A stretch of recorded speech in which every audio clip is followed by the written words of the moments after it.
ప్రభువైన యేసుక్రీస్తు వారి శ్రేష్టమైన నామంలో ఎవరైతే ఈ యొక్క కార్యక్రమాన్ని వీక్షిస్తున్నారో వారందరికీ కూడా ప్రత్యేకమైనటువంటి శుభాభివందనాలు తెలియజేసుకుంటున్నాను. ప్రార్థన చేసుకుని మనం ఈ యొక్క కార్యక్రమాన్ని ప్రారంభించుకుందాం. పరిశుద్ధుడా తండ్రి, ఈ యొక్క కార్యక్రమంలో నాయన మరి నేను వాక్యాన్ని బోధించబోతుండగా బలహీనుణ్ణి, జ్ఞానం లేనివాడని ప్రభువా తండ్రి, మరి నన్ను మీ యొక్క సాధనంగా, మీ యొక్క పరికరంగా వినియోగించుకోనమని, ఏదైతే వాక్యాన్ని నేను బోధించాలనుకుంటున్నానో ఆ వాక్యాన్ని సరైనటువంటి రీతిలో క్రమంగా బోధించేటటువంటి జ్ఞానాన్ని, మెళకువని నాకు దయచేయమని విజ్ఞాపన చేసుకుంటూ, తండ్రి ఎవరైతే ఈ యొక్క వాక్యాన్ని వింటున్నారో వారిని, వారి కుటుంబ సభ్యుల్ని ఆశీర్వదించి దీవించమని ప్రాధేయపడుతూ, ఈ కొద్ది విన్నపలు మా ప్రభువును మీ ప్రియకుమారుడైనటువంటి యేసుక్రీస్తు వారి శ్రేష్టమైన నామంలో నేను మిమ్మల్ని మిక్కిలి వినయంతో భయభక్తులతో అడిగి బ్రతిమలాడి వేడుకొంచున్నాను మా ప్రియ పరలోకపు తండ్రి. ఆమెన్.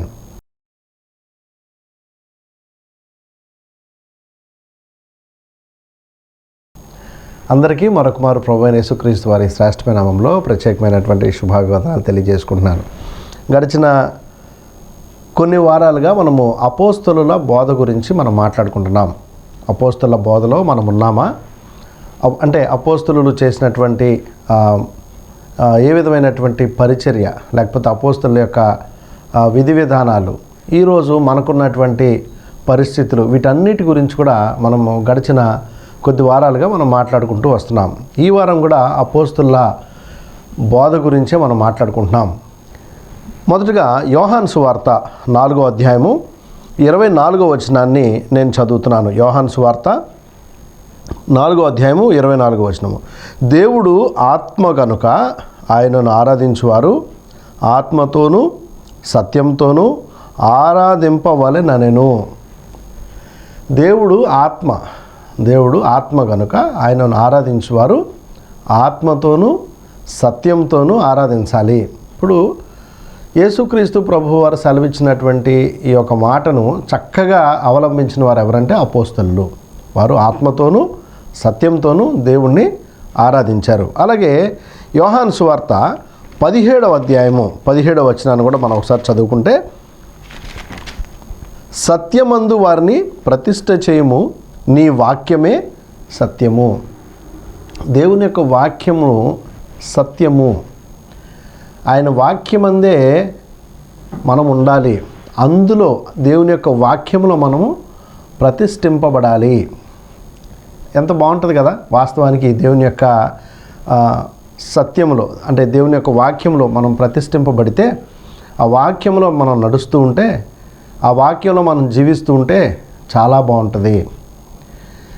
నేను ఎప్పుడూ ఒక మాట చెప్తుంటా, క్రైస్తవ సమాజం చాలా మంచిది, చాలా మంచి ప్రజలు ఉంటారు క్రైస్తవ సమాజంలో. ఎందుకంటే వారు దేవుని ఎడల భయభక్తులు కలిగి జీవిస్తూ ఉంటారు. ఎప్పుడు వారి అంతరంగంలో దేవుడు ఉంటాడు. అంటే ఏదైనా ఒక పని చేసినా, ఏదైనా ఒక మాట మాట్లాడినా వాళ్ళకి ఒక గద్దింపు అనేది ఉంటుంది. అమ్మో, దేవుడు ఈ మాట వింటున్నాడేమో, దేవుడు ఈ పని చూస్తున్నాడేమో, మనం ప్రతి ఆదివారం ఆరాధనకి వెళ్తున్నాం కదా, మనం ఈ మాట మాట్లాడొచ్చా, ఈ పని చేయొచ్చా, ఇట్లాంటి ఆలోచనలు చేయొచ్చా అనేటటువంటి ఒక గద్దింపు వారి హృదయాల్లో ఉంటుంది. ఎందుకంటే మనము దేవుని యందు, అంటే సత్యమందు ప్రతిష్ఠ చేయబడినటువంటి మనుషులు మనము. చాలా గొప్ప ధన్యత ఇది, ఎవరికి లేనటువంటి ధన్యత. అదే యోహాను సువార్త 14వ అధ్యాయము 6వ వచనాన్ని ఒకసారి కనుక మనం గమనించినట్లయితే, యోహాను సువార్త 14వ అధ్యాయము 6వ వచనాన్ని చదువుతుంటే యేసుక్రీస్తు ప్రభువు ఏమంటారు? నేనే మార్గమును సత్యమును జీవమును, నా ద్వారానే తప్ప ఎవ్వడును తండ్రి యొద్దకు రాడు అని యేసుక్రీస్తు ప్రభువు చక్కగా సెలవిస్తున్నారు. మనము యేసుక్రీస్తు ప్రభువు ఏదైతే బోధించారో, యేసుక్రీస్తు ప్రభు ఏదైతే మనకు చెప్పారో ఆ పనులను మనం చేస్తే, ఆయన వాక్యాన్ని మనం అనుసరిస్తే, మనము తండ్రి దగ్గరికి చేరటానికి మనకి అవకాశము ఉంది. యేసుక్రీస్తు ప్రభు వాక్యమై ఉన్నాడండి. యేసుక్రీస్తు ప్రభు వాక్యమై ఉన్నాడు. ప్రకటన గ్రంథము 19వ అధ్యాయము 13వ వచనము. మరియు దేవుని వాక్యము అను నామము ఆయనకు పెట్టబడి ఉన్నది. అంటే యేసుక్రీస్తు ప్రభువుకి మరొక పేరు వాక్యము. ఈ వాక్యం గురించి, సత్యం గురించి నేను ఎందుకు మాట్లాడుతూ వస్తున్నానంటే, యోహాను సువార్త 1వ అధ్యాయము 1వ వచనం కూడా మనకి ఆ వాక్యం గురించి అంతా ఉంటుంది. మనకి కంఠస్థం కదా, అవన్నీ తెలిసినవే, మరలా రిపీట్ చేయట్లా.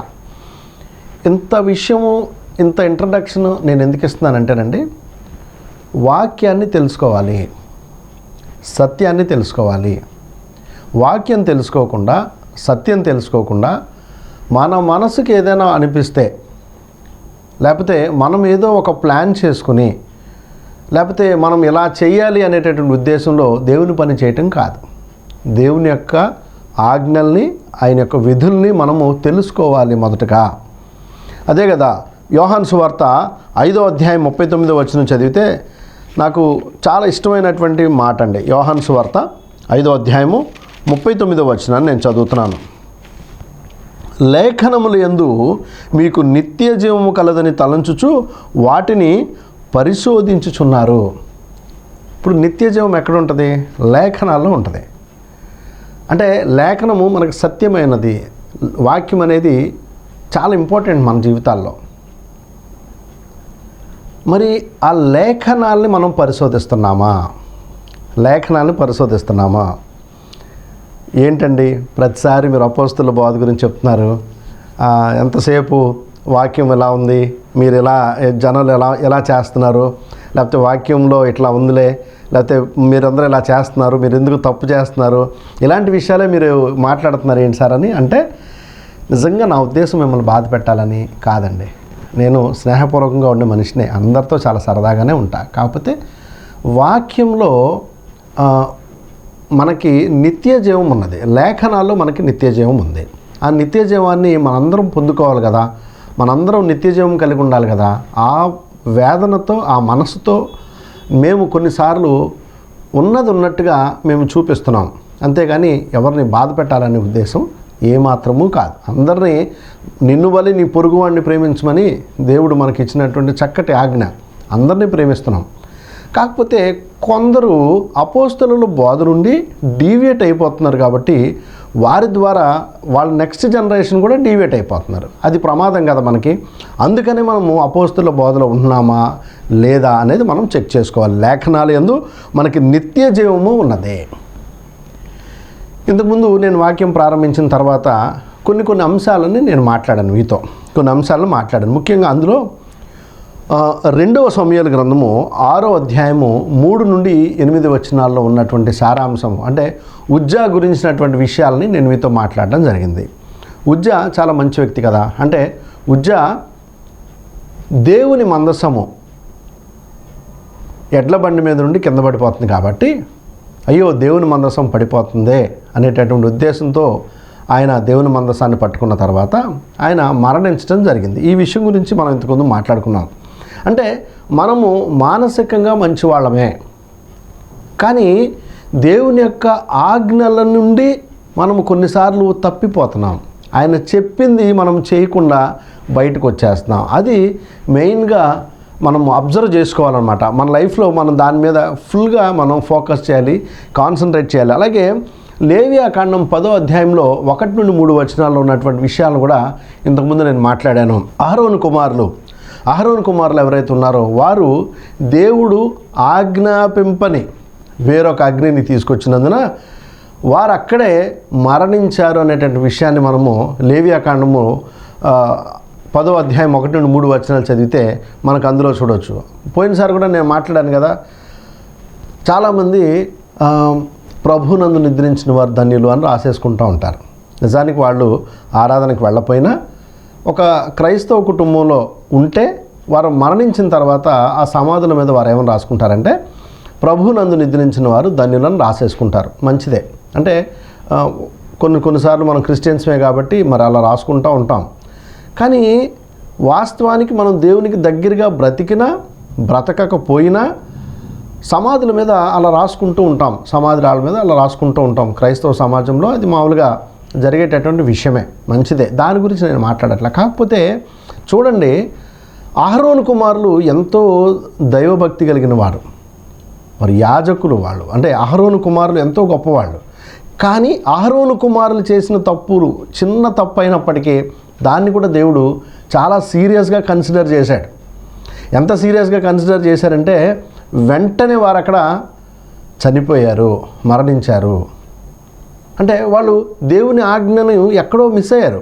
దేవుని ఆజ్ఞ కొంచెం వాళ్ళు మిస్అండర్స్టాండ్ చేసుకున్నారు, లేకపోతే ఆ వాక్యం నుంచి బయటకు వచ్చారు కాబట్టి వెంటనే వారికి అటువంటి ప్రమాదం జరిగింది. ఆ తర్వాత మరొక విషయం గురించి నేను మాట్లాడాను మీతో ఇంతకుముందు. మొదటి రాజుల గ్రంథము 13వ అధ్యాయంలో 11 నుండి 18 వచనాల్లో ఉన్నటువంటి విషయాన్ని నేను మీకు చూపించానంటే, యోధా దేశం నుండి వచ్చినటువంటి దైవజనుడు ఉంటాడు కదా, ఆయన్ని సింహము చంపేయటం. అంటే ఆయనకి ఒక ఆజ్ఞ ఉంది, నువ్వు ఆ ప్రదేశంకి వెళ్ళిన తర్వాత అక్కడ నువ్వు తినకూడదు, ఏమీ తాగకూడదు అనేటటువంటి ఆజ్ఞ దేవుడు ఆయనకి ఇచ్చిన తర్వాత అక్కడ ఉన్నటువంటి మరొక దైవజనుడు వచ్చి ఆయనతో అబద్ధం ఆడతాడు. మీకు తెలుసు కదా ఇదంతా, మనం ఇంతకుముందు చదువుకున్నాం. ఇప్పుడు కూడా మీరు ఒకసారి చదువుకుంటే మొదటి రాజుల గ్రంథంలో ఈ విషయాలన్నీ మీకు ఉంటాయి. మొదటి రాజుల గ్రంథం 13వ అధ్యాయంలో ఈ విషయాలన్నీ ఉంటాయి. అంటే దేవుడు ఇచ్చినటువంటి ఆజ్ఞను మరచిపోయి మరొక వ్యక్తి చెప్పాడని, మరొక ప్రవక్త చెప్పాడని ఆ దైవజనుడు అబద్ధ బోధకుడు చెప్పినటువంటి మాట, లేకపోతే ఆ ప్రవక్త చెప్పినటువంటి అబద్ధపు మాటని నమ్మి ఆయన ప్రాణాలు పోగొట్టుకున్నట్టుగా మనం చూసాం. ఇలాంటి సంఘటనలు, ఇలాంటి విషయాలు బైబిల్ గ్రంథంలో చాలా ఉన్నాయి. అంటే అందుకే బైబిల్లో మనకి అందరికీ తెలిసినటువంటి ఒక వాక్యం ఏంటంటే, ఆజ్ఞాతిక్రమమే పాపము, పాపం వల్ల వచ్చు జీతము మరణము. ఆజ్ఞలు ఏమిటి? అసలు ఏ ఆజ్ఞలు ఉన్నాయి బైబిల్లో? దేవుడు మనకి ఎటువంటి ఆజ్ఞలు ఇచ్చారు, మనం ఏ ఆజ్ఞలు పాటించాలి, ఆ విషయాలను మనకు తెలుసుకోవాలంటే మనం చేయవలసినటువంటి మొట్టమొదటి పని ఏంటంటే బైబిల్ని స్టడీ చేయాలి, బైబిల్ని చదవాలి. బైబిల్ని చదివితేనే బైబిల్ గ్రంథంలో ఏమున్నాయో మనకు తెలుస్తాయి. చదవకపోతే మనకు తెలియదు కదండి. వినటం వల్ల విశ్వాసం కలుగుతుంది, మంచిదే అది. కానీ బైబిల్ చదవటం వల్ల ఆజ్ఞలు తెలుస్తాయి. ఈరోజు మీకు బైబిల్ గ్రంథంలో ఉన్నటువంటి మరొక సంఘటన కూడా ఈరోజు మీతో మాట్లాడాలనుకుంటున్నాను నేను. చాలా ఇంట్రెస్టింగ్గా ఉంటుంది. న్యాయాధిపతుల గ్రంథము 17వ అధ్యాయాన్ని నేను ఈరోజు మీ ముందుకు తీసుకొస్తున్నాను. న్యాయాధిపతుల గ్రంథము 17వ అధ్యాయము. మీకా అనునొకడు ఎఫ్రాయిమీల మన్య దేశంలో నుండెను. దయచేసి నేను వాక్యం చదువుతున్నానండి, ఎందుకంటే ఇది మీరు కాస్త ఒక 10 నిమిషాలు వాక్యం వింటాకి ట్రై చేయండి. ఎక్కువసేపు నేను వాక్యాన్ని బోధించట్లేదు, ఒక 10 నిమిషాలు ఇక్కడ నుంచి వాక్యం వింటాకి ట్రై చేయండి. మీకా అనునొకడు ఎఫ్రాయిమీల మన్య దేశంలో నుండెను. అతడు తన తల్లిని చూచి, నీ వద్ద నుండి తీసుకొనిన రూకలు అనగా నీవు ప్రమాణము చేసి నా వినికిడిలో మాట్లాడిన ఆ 1100 వెండి రూకలు, 1100 అంటే 1100, ఈ రోజుల్లో మనం రూపాయలు అంటాం కదా, అప్పుడు రూకలు వెండి నాణ్యాలు, వెండివన్నమాట. అంటే 1100 వెండి రూకలు నా యొద్ద ఉన్నవి, ఇదిగో నేను వాటిని తీసుకొంటినని ఆమెతో చెప్పగా. అంటే ఆయన తల్లి దగ్గర నుండి దొంగతనం చేశాడు, ఆమెకు తెలియకుండా తీసుకున్నాడు. తల్లి ఏమంటుందో చూడండి. అతడు ఆ 1100 రూకలను తన తల్లికి మరల ఇయ్యగా, ఆమె పోత విగ్రహము చేయించుటకై నా కుమారుని చేత తీసుకొనిన ఈ రూకలను నేను యెహోవాకు ప్రతిష్ఠించుచున్నాను. కరెక్ట్గా వినండి, ఎన్ని రూకలు? 1100 రూకలు, అంతే కదా. 1100 వెండి రూకలను యెహోవాకి ప్రతిష్ఠితము చేయుచున్నాను. ఇప్పుడు మీరు ఒక అమౌంట్ని దేవునికి ఇవ్వాలనుకున్నారండి. అంటే ఒక 100 రూపాయలు, 500, 1000 దేవునికి ఇవ్వాలనుకున్నారు. నేను ఈ డబ్బులు దేవునికి ఇవ్వాలి అని అనుకున్నప్పుడు ఆ డబ్బులు మొత్తం ఇస్తారా, లేకపోతే మళ్ళీ అందులో కట్ చేస్తారా? కట్ చేయరు కదా. అందులోనేమంటే ఇస్తారు. ఎంత అనుకుంటే మన మనసులో ఏదనుకుంటే అది దేవునికి ఇస్తాం. ఇక్కడ ఏం జరుగుతుందో చూడండి. నేను యెహోవాకు ప్రతిష్ఠించుచున్నాను, నీకు మరలా అది ఇచ్చేదనను. అతడు ఆ రూకలను తన తల్లికి ఇయ్యగా, ఆమె వాటిలో 200 పట్టుకొని కంసాలికి అప్పగించాను. అంటే 1100 రూకల్లో 200 రూకలు ఆమె పట్టుకుంది. అంటే మళ్ళీ అందులో ఆమె తీసుకుందనమాట. ఆమె తీసుకుని మిగిలిన 900 రూకల్ని కంసాలికి ఇచ్చింది. ఆ కంసాలి ఏం చేస్తున్నాడు? అతడు వాటితో చెక్కబడిన ప్రతిమా స్వరూపమైన పోత విగ్రహమును చేయగా అది మీకా ఇంట ఉంచబడిను. ఏదైతే 900 రూకలతో లేకపోతే వెండి రూకలతో ఆ పోత విగ్రహం చేశారో ఆ విగ్రహము ఇప్పుడు మీకా ఇంట ఉంది. ఇప్పుడు మీరు ఒకటి ఆలోచన చేయాలి. పోత విగ్రహమే కదండి అది చేసింది ఎవరు? ఒక విగ్రహాలు చేసే వ్యక్తి చేశాడు. పోనీ 1100 రూపాయలు దేవునికి ప్రతిష్ఠితం చేసింది కదా తల్లి. 1100 రూపాయలు తీసుకెళ్ళి కంసాలు అతనికి ఇచ్చి పోత విగ్రహం చేయమందా? అది చేయలా. అందులో 200 పట్టుకుంది. అసలు తల్లి దగ్గర నుంచి తల్లికి చెప్పకుండా దొంగతనం చేసిన మీకా దాన్ని మళ్ళీ తిరిగి తల్లికి ఇచ్చాడు. ఇందులో ఒక జెన్యునిటీ లేదు. అంటే ఆ ఇద్దరిలో తల్లి దగ్గర కానీ కొడుకు దగ్గర కానీ దేవుని ఎడల భయభక్తులు మనకు కనిపించట్లా. అంటే వాళ్ళు ఆమె 200 దొంగతనం చేసింది, కొడుకేమో తల్లి దగ్గర నుంచి దొంగతనం చేశాడు.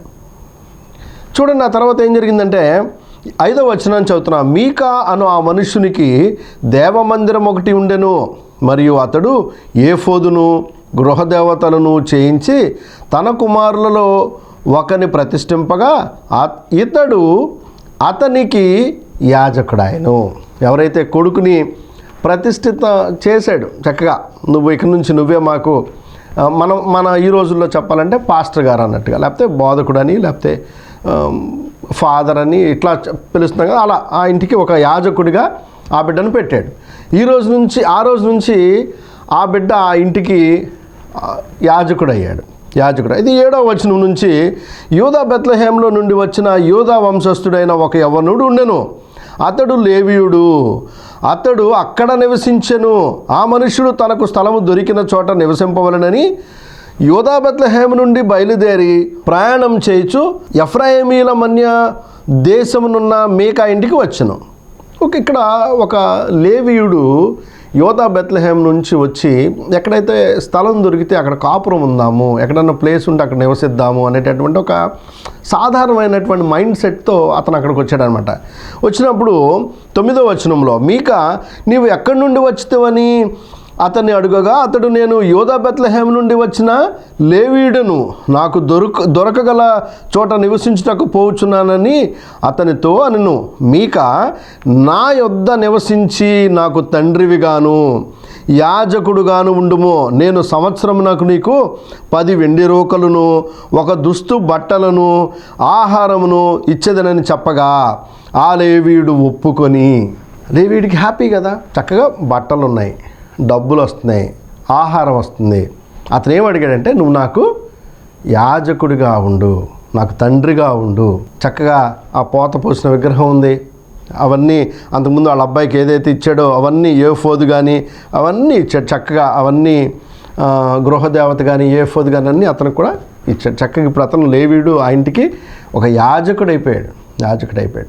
వాస్తవానికి మీకు హిస్టరీలో చూడండి, ఈ సబ్జెక్ట్ అంతా కూడా మీరు గూగుల్లో సెర్చ్ చేసినా లేకపోతే బైబిల్లో చూసినా ఆ రాజులందరూ మీకు కనపడతారు. క్రీస్తు పూర్వం 1450 సంవత్సరాల నుంచి 1000 సంవత్సరాల మధ్య జరిగినటువంటి ఇన్సిడెంట్స్లో ఇవన్నీ కూడా ఉంటాయన్నమాట. ఇదంతా రియల్లే, ఇదంతా జరిగిందే. ఇది 10వ వచనం చివరిలో 10వ వచనంలో, మీకా నా యొద్ద నివసించి నాకు తండ్రివిగాను యాజకుడుగాను నువ్వు, నేను సంవత్సరమును నీకు 10 వెండి రూకలను, ఒక దుస్తు బట్టలను, ఆహారం నిచ్చిదని చెప్పగా ఆ లేవీయుడు ఒప్పుకొని ఆ మనుష్యుని యొద్ద నివసించుటకు సమ్మతించను. ఆ యవ్వనుడు అతని కుమారులలో ఒకని వలె ఉండెను. మీకా ఆ లేవీని ప్రతిష్ఠింపగా అతడు మీకాకు యాజకుడై అతని ఇంట నుండెను. అంతటా మీకా, లేవీయుడు నాకు యాజకుడైనందున యెహోవా నాకు మేలు చేయనని ఇప్పుడు నాకు తెలియను అనెను. మీకా చాలా సంతోషపడుతున్నాడు. మీకా ఏమనుకుంటున్నాడంటే, ఒక లేవీయుడు వచ్చి నా ఇంట్లో ఉంటున్నాడు, ఇక నాకేం ఇబ్బంది ఉండదు. లేవీయుడు వచ్చి నా ఇంట్లో ఉంటున్నాడు అంటే దేవుని బిడ్డ, ఇంక నాకేమీ ఇబ్బంది ఉంటుంది, ఇంక నాకు ఎట్లాంటి ప్రాబ్లం ఉండదు. ఎందుకంటే అతను నా ఇంటికి యాజకుడిగా చేసుకున్నా నేను. ఈరోజు మనం కూడా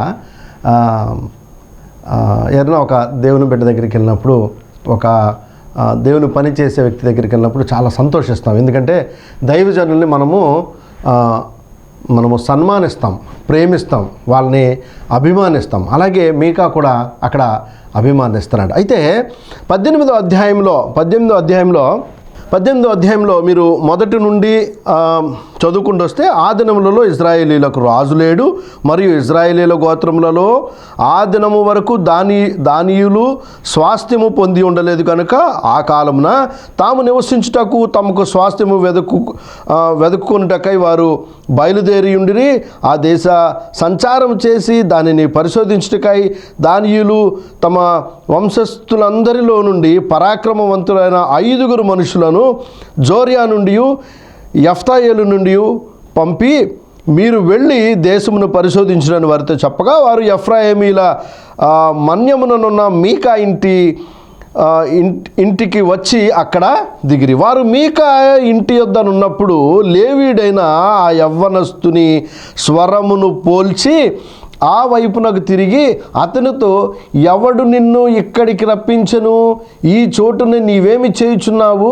ఇక్కడ నీకేమి కలిగి ఉన్నదని అడుగగా, అతడు మీకా తనకు చేసిన విధము చెప్పి, మీకా నాకు జీతం ఇచ్చుచున్నాడు, నేను అతనికి యాజకుడినై ఉన్నానని వారితో చెప్పగా, అప్పుడు వారు, మేము చేయబో పని శుభమగునో కాదో మేము తెలుసుకొనున్నట్లు దయచేసి దేవుని యొద్ద విచారించుమని అతనితో చెప్పగా, అనగా ఆ యాజకుడు, క్షేమంగా వెళ్ళుడి, మీకు చేయబో పని యెహోవా దృష్టికి అనుకూలమని వారితో చెప్పాను. అతనేం ప్రార్థన చేయరా, అతనేం దేవుని దగ్గర అడగల. టైం లేదు కదా, చిన్న షార్ట్ టైంలో చెప్పేస్తున్నా, కొంచెం రిలాక్స్గా వినండి.